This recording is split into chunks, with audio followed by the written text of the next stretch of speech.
Exactly what I was looking for. And then I want to kill it right there. I'm just kidding.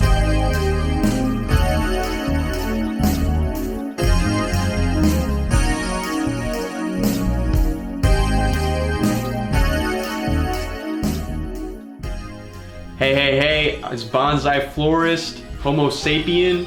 This video's about me.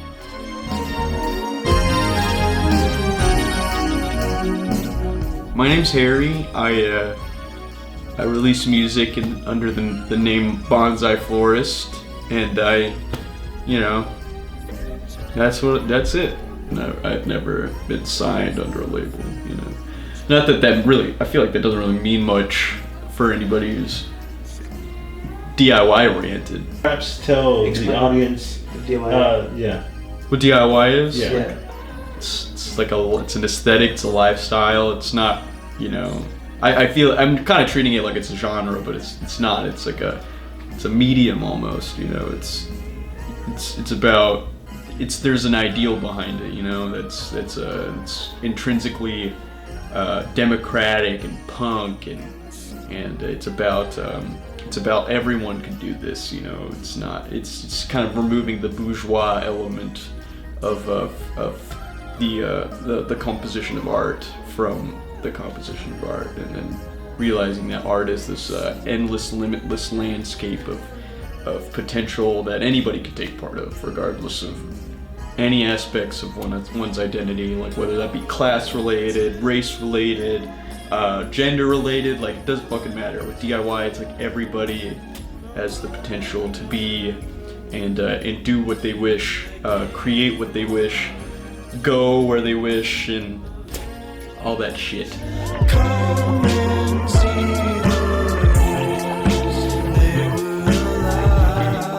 Went out of business pretty recently, and when I used to work there, I used to slave over many batches of cupcakes every single day in this place. It's like right up here. It's like this little empty spot right here. That was like the epitome of wage slavery. It was awful. Yeah, dude, this old spot. I threw in the towel like pretty instantly. Did they make you neat and shit? Oh, dude, yeah. I mean, it's like, it was just making cupcakes. I was just cracking eggs and oh man, like 50 eggs at a time, like multiple cartons to make some fucking cupcakes. It was ass, but it's decent.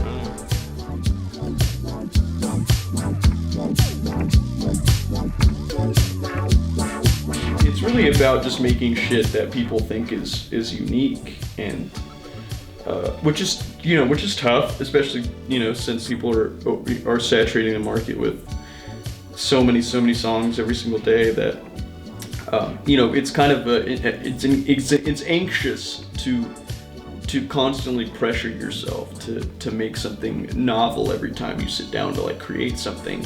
But really, it's about making something that somebody could feel like is unique and will make them feel like it's worth their time to like spend their consciousness while they're streaming music, in the car or whatever, on your art versus somebody else's.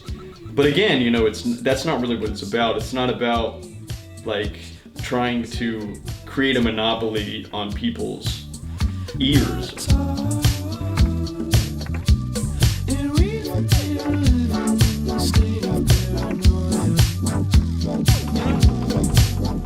Man, with music, we live in a sort of a societal framework where like everything is about competition. Everything is about the trade element of what it is, or at least what it purports to be, which is why so many things in the 21st century feels so superficial, is because it tends to leak where the money is versus where the ingenuity, where the personality, where the uniquity is, if that's even a word. I might have just made that up, but nowadays it's not really about the integrity of.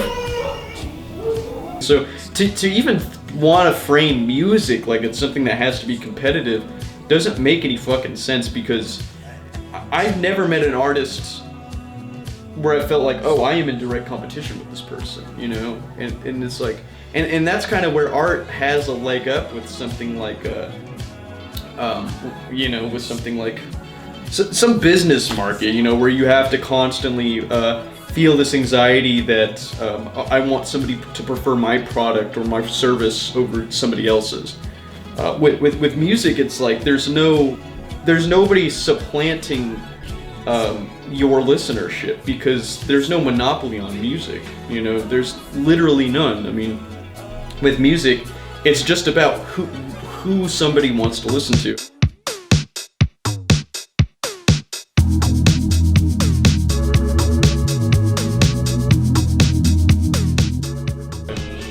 This is like one of the greatest records of all time. Bitches Brew by Miles Davis. You can't get more original than this. It was like, it's like almost single-handedly invented jazz fusion as a genre. And it's just like it's like alien music. All these records are like recorded digitally and then pressed to vinyl, and then at that point it's like kind of, what's the fucking point? It's just might as well just put that shit on a CD.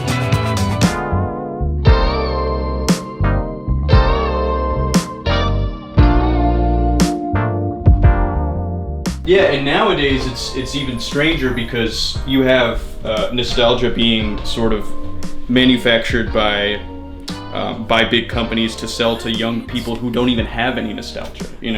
Like you find these kids who are like 18 years old making music that's reminiscent of the 80s, which is way before they ever existed. So that's even more interesting. It's like, why do we even have nostalgia for a time we didn't experience? Staring at screens, I think I've had enough. Blue light. And obviously that a lot of what people feel like they want to listen to is governed and subverted and influenced by outside sources like Spotify playlists maybe, or sponsorships, advertising, and stuff like that.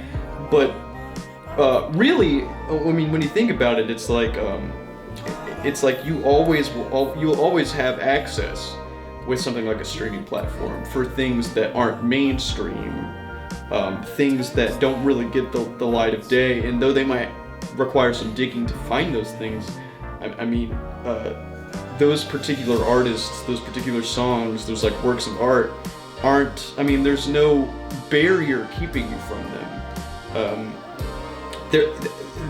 They're obviously not as well advertised or as ubiquitous as something like a Gaga record or some of these songs that blow up on TikTok seasonally or anything like that. But really the idea that music is like competitive is totally not only misconstruing what music is or what art is in general, but it's also just trying to make music something that it's not, which is some sort of market, some sort of free trade ideology, some sort of neoliberal sort of opportunity, like business opportunity. When if anybody views music as a business opportunity, then